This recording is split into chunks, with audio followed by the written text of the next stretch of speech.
वो बाजार बड़ा प्यारा।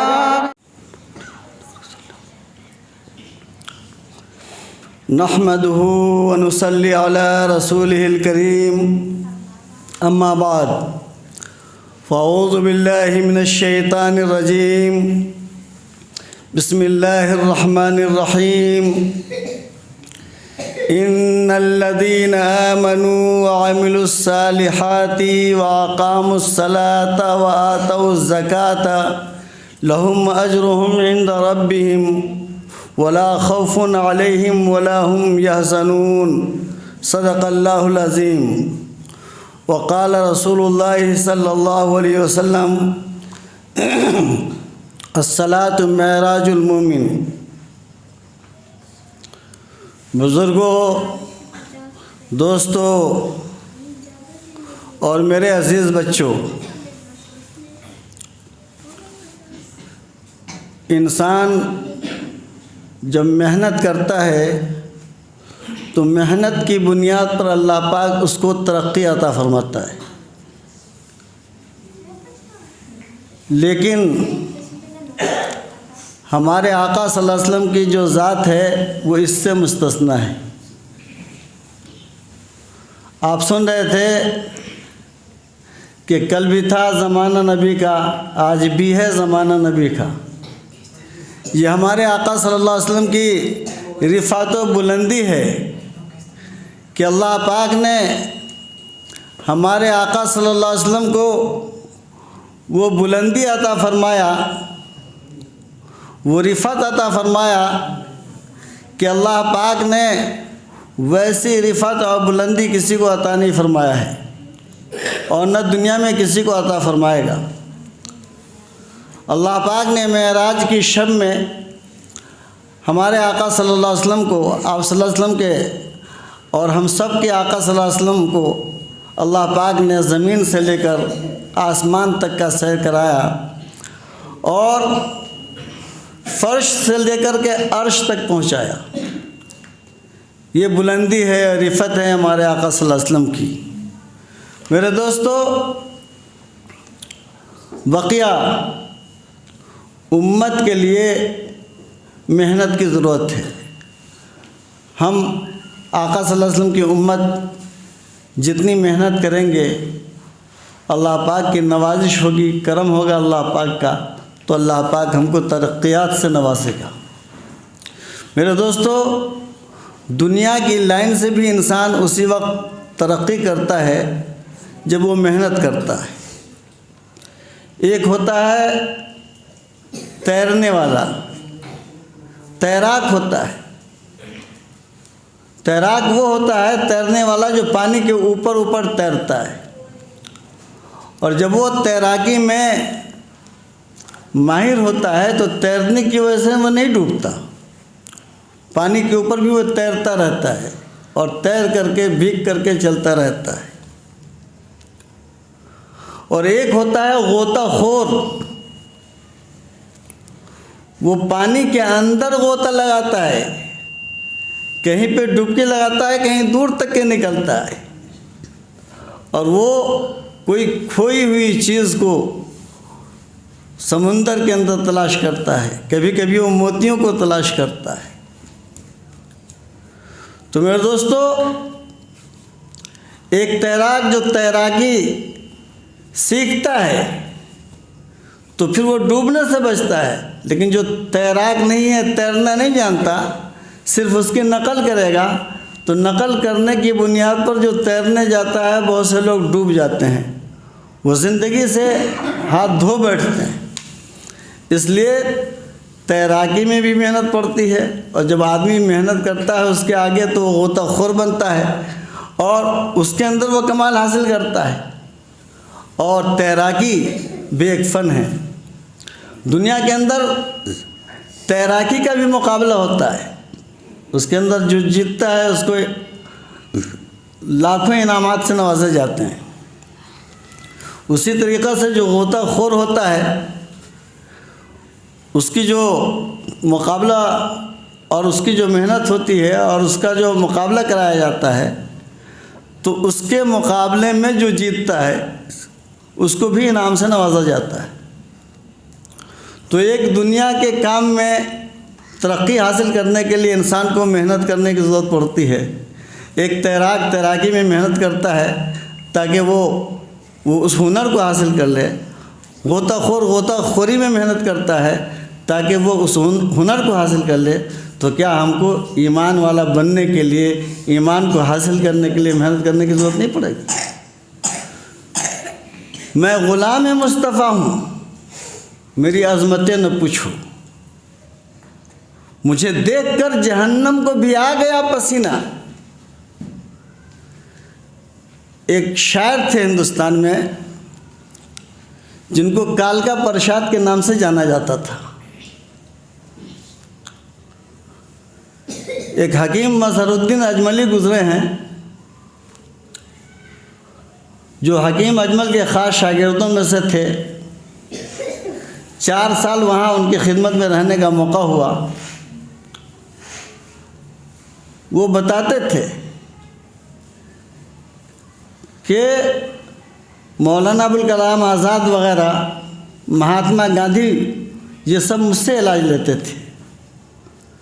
वहाँ हकीम मज़हरुद्दीन अजमली, उन्होंने मुझसे बताया कि लाल कुआं पर नातिया मुशारा था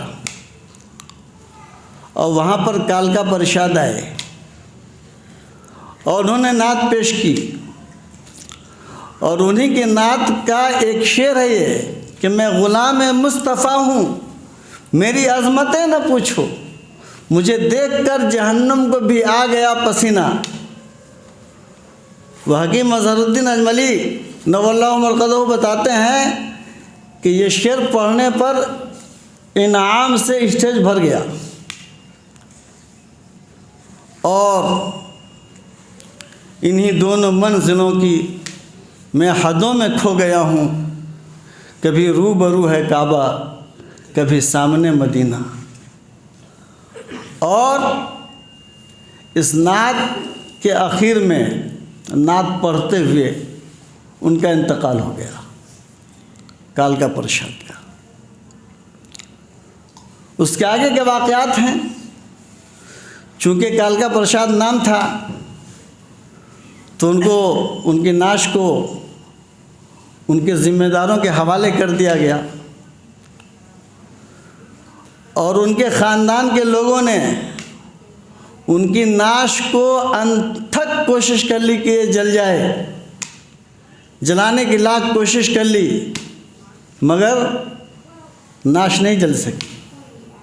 मैं ग़ुलाम मुस्तफ़ा हूँ, मेरी अज़मतें न पूछो, मुझे देखकर जहन्नम को भी आ गया पसीना। आग को भी पसीना आ गया। तो जो उनके ख़ानदान के लोग थे, उन्होंने जो मुंतज़िमीन मुशायरा थे उनके हवाले कर दिया कि भाई आप ही इनको दफन कीजिए, क्योंकि हम लोग तो इसमें कामयाब नहीं हुए। तो उनकी जनाजा की नमाज़ पढ़ी गई और उनको दफन किया गया। बहरहाल जब आदमी मोहब्बत में डूबकर, अक़ीदे में डूबकर कोई आदमी अल्लाह और उसके रसूल का हो जाता है तो अल्लाह पाक उसके ज़िंदगी के मनाजिर, अच्छे मनाजिर इस दुनिया में भी दिखा देता है और मरने के बाद तो अल्लाह पाक उसकी ज़िंदगी को अच्छी बनाएगा ही। बहरहाल ये आज की कॉन्फ्रेंस रिफ़ात रसूल सल्लल्लाहु अलैहि वसल्लम कॉन्फ्रेंस है। रिफ़ात के माने है बुलंदी के। अल्लाह पाक ने हमारे आका सल्लल्लाहु अलैहि वसल्लम को जो बुलंदी अता फरमाया, वो न तो बुलंदी किसी को मिली है और न मिलेगी। मेरे दोस्तों, मैंने कुरान पाक की एक आयत करीमा की तिलावत किया है। इन्नल्लज़ीना आमनु, अल्लाह पाक ने इरशाद फरमाया कि बेशक वो लोग जो ईमान ले आए, व अमिलुस्सालिहात, और जिसने नेक अमल किया, व अक़ामुस्सलात, और जिसने नमाज अदा किया, वआतउ ज़कात, और जिसने ज़कात दिया, लहुम अजरुहुम इंद रब्बिहिम, उनके लिए उनके परवरदिगार के पास बदला है। जाहिर सी बात है, बदला क्या है? ईमान का बदला, नेक अमल का बदला, नमाज का बदला, ज़कात का बदला अल्लाह पाक ने जन्नत रखा है। मेरे दोस्तों, और अल्लाह पाक ने इस जन्नत का ऐलान भी कर दिया है ईमान वालों के लिए, नेक अमल करने वालों के लिए, नमाज पढ़ने वालों के लिए, ज़कात देने वाले के लिए। और जिनके अंदर ये चार सिफत होगी, ईमान वाला होगा, नेक अमल करने वाला होगा, और नेक अमल में ख़ास तौर पर नमाज पढ़ने वाला होगा, ज़कात देने वाला होगा, तो जन्नत तो पाएगा ही।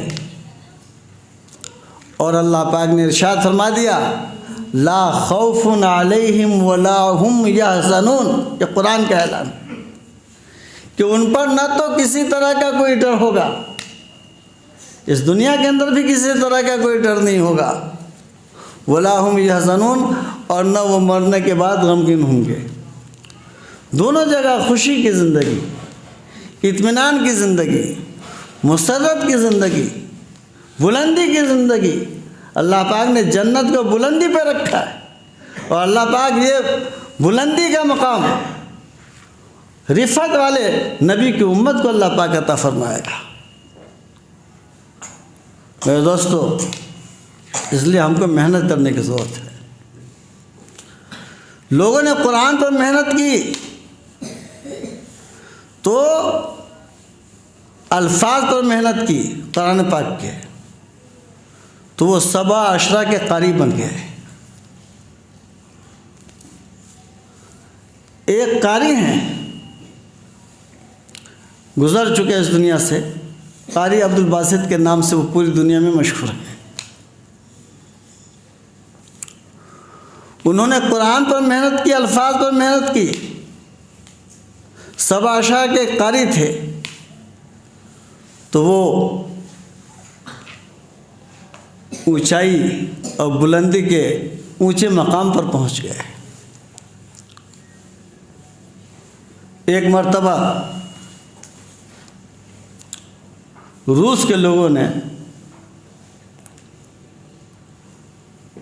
एक अब्दुल नासिर करके मिस्र के सदर गुजरे हैं, तो उनसे रूस के लोगों ने कहा कि भाई कहाँ तुम पड़े हुए हो, मुसलमान हो, पस्ती में पड़े हुए हो, आओ हम लोगों के तरीक़े से कम्युनिज़्म इख्तियार कर लो, तो हम तुम लोगों को तरक्की के ऊंचे मकाम पर पहुंचा देंगे। अब अब्दुल नासिर से कोई माकूल उसका जवाब नहीं दिया जा सका, वो चुप हो गए। लेकिन दोबारा जब रूस ने बुलाया तो जो मिस्र के सदर थे अब्दुल नासिर,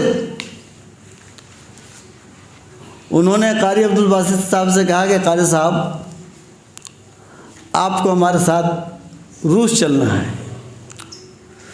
तो कारी साहब ने सोचा कि भाई कारी अब्दुल बासित का काम रूस में क्या है, सऊदी अरब हो, कतर हो, यमन हो, इराक़ हो, ऐसी जगहों पर तो जहाँ मुसलमान हो वहाँ तो ज़रूरत है, लेकिन रूस में चलने की क्या ज़रूरत है। लेकिन सदर का हुक्म था तो कहा चलिए चलते हैं।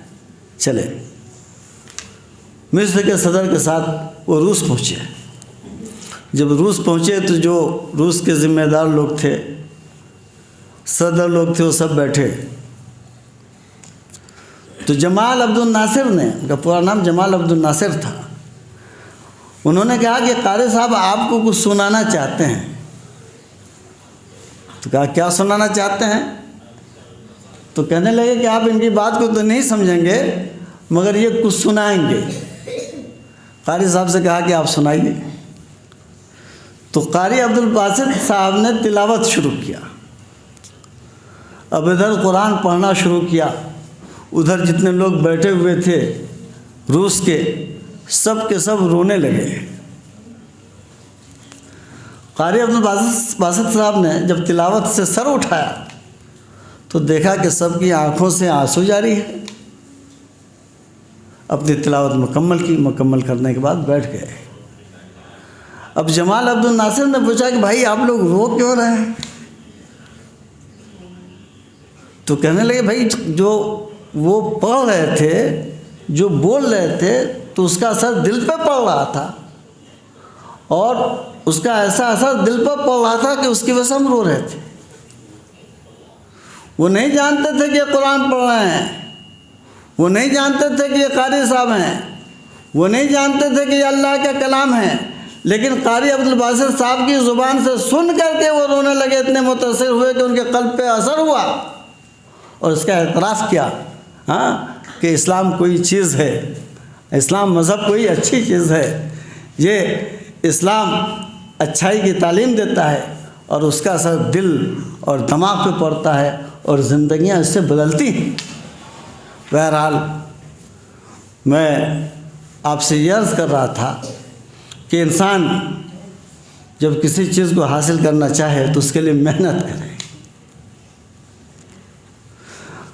कारियों ने मेहनत किया कुरान के अल्फाज पर, तो बड़े बड़े कारी बन गए और कारियों में उनका नाम जो इस दुनिया से गुज़र गए, नाम उनका दुनिया में हमेशा के लिए अल्लाह पाक ने रोशन कर दिया, क्योंकि कुरान से वो जुड़ कर के उन्होंने अपनी ज़िंदगी गुजारी। और जिन्होंने कुरान के तर्जमा और तफसीर से जुड़ कर अपनी ज़िंदगी गुजारी, जलालैन हों, बैज़ावी के मुसन्निफ़ हों, साहब कशाफ हों, उनका नाम अल्लाह पाक ने ऊंचा कर दिया, रोशन कर दिया तफसीर की खिदमत करने की बुनियाद पर। और जिन्होंने तसव्वुफ़ में मेहनत किया, ये तसव्वुफ़ और सुलूक का सिलसिला हज़रत अली करमल्लाहु वजहू तक पहुँचता है और फिर हज़रत अली करमल्लाहु वजहू से आप सल्लल्लाहु अलैहि वसल्लम तक। जिन्होंने तसव्वुफ़ में मेहनत किया वो जुनैद बगदादी बन गए, शाह अब्दुल कादिर जिलानी बन गए, ख्वाजा मोइनुद्दीन चिश्ती अजमेरी बन गए, ख्वाजा निज़ामुद्दीन देहलवी बन गए, शाह वलीउल्लाह देहलवी बन गए, उनका ख़ानदान बन गया। इसी तरीक़े से जिन्होंने फ़िक़ह पर मेहनत की, जिन्होंने फ़िक़ह पर मेहनत की, वह इमाम शाफ़ी बन गए, वह इमाम मालिक बन गए, वह इमाम अहमद इब्न हम्बल बन गए। और जिन्होंने बहुत ज़्यादा फ़िक़ह पर मेहनत की, वह इमाम आज़म इमाम अबू हनीफ़ा रहमतुल्लाहि अलैह बन गए, इमाम आज़म बन गए। ऐसे इमाम आज़म कि इमाम शाफ़ी रहमतुल्लाहि अलैह ख़ुद बयान फरमाते हैं कि अगर मुझको कोई मसला समझ में नहीं आता है तो मैं इमाम आज़म नौल्ला उमर क़ुदहू के मज़ार के पास जा कर के, यानी करीब में जा कर के, मज़ार के पास नहीं, सामने नहीं, करीब में जा कर के, पास जा कर के 2 रकअत नफिल पढ़ता हूँ और अल्लाह पाक वो मसला मुझको समझा देता है। जब आदमी हदीस में मेहनत करता है तो वह इमाम बुखारी बनता है, इमाम मालिक बनता है, इमाम तहावी बनता है, इमाम नसई बनता है। बहरहाल जो जिस लाइन में जितनी मेहनत करता है वह उरूज और कमाल को पहुंचता है। उसी तरीक़े से जब मुसलमान नमाज में मेहनत करता है और सुनन, वाजिबात, मुस्तहब्बात की रियायत करते हुए नमाज़ पढ़ता है तो अल्लाह पाक उसको खुशू और खुशू से की दौलत से नवाजता है। फिर वो खुशू और खुशू से नमाज़ पढ़ने वाला बनता है और फिर वो उस कामयाबी का हकदार हो जाता है जिसको अल्लाह पाक ने इरशाद फरमाया क़द अफ़लहल मुमिनून अल्लज़ीना हुम फ़ी सलातिहिम ख़ाशिऊन, तहक़ीक़ के वो लोग कामयाब हो गए जो अपनी नमाज में खुशू करने वाले। इस दौलत से अल्लाह पाक नवाजता है। बहरहाल बयानात सामने आना है। एक हदीस का तर्जमा करके मैं आपके सामने से अलग होता हूँ। हमारे आका सल्लल्लाहु अलैहि वसल्लम ने इरशाद फरमाया कि अस्सलातु मेराजुल मोमिन, कि नमाज मोमिन की मेराज है। हमारे आका सल्लल्लाहु अलैहि वसल्लम मेराज वाले नबी ने मेराज से ला कर के नमाज इस उम्मत को दिया, और इस उम्मत को हमारे आका सल्लल्लाहु अलैहि वसल्लम ने मेराज वाली उम्मत बना दिया। इरशाद फरमाया अस्सलातु मेराजुल मोमिन, कि नमाज मोमिन की मेराज है। ये हदीस के अल्फाज हैं। इसलिए जो नमाज से जुड़ेगा, मस्जिद से जुड़ेगा, कुरान से जुड़ेगा, हदीस से जुड़ेगा, उलमा से जुड़ेगा, हुफ़ाज़ से जुड़ेगा, दीन की खिदमत से जुड़ेगा, वो तरक्की करता चला जाएगा और दुनिया की तारीख़ इस पर शाहिद है। दुआ करें कि अल्लाह पाक हम सबको इस दीन पर मेहनत करने वाला बनाए और अपनी दीनी ज़िंदगी, ईमानी ज़िंदगी और अपनी ज़िंदगी को इरफानी ज़िंदगी बनाने वाला बनाए। अल्लाह पाक हम सबको एक और नेक बनाए। आमीन सुम्मा आमीन। व आखिरु दावाना अनिल हम्दुलिल्लाह।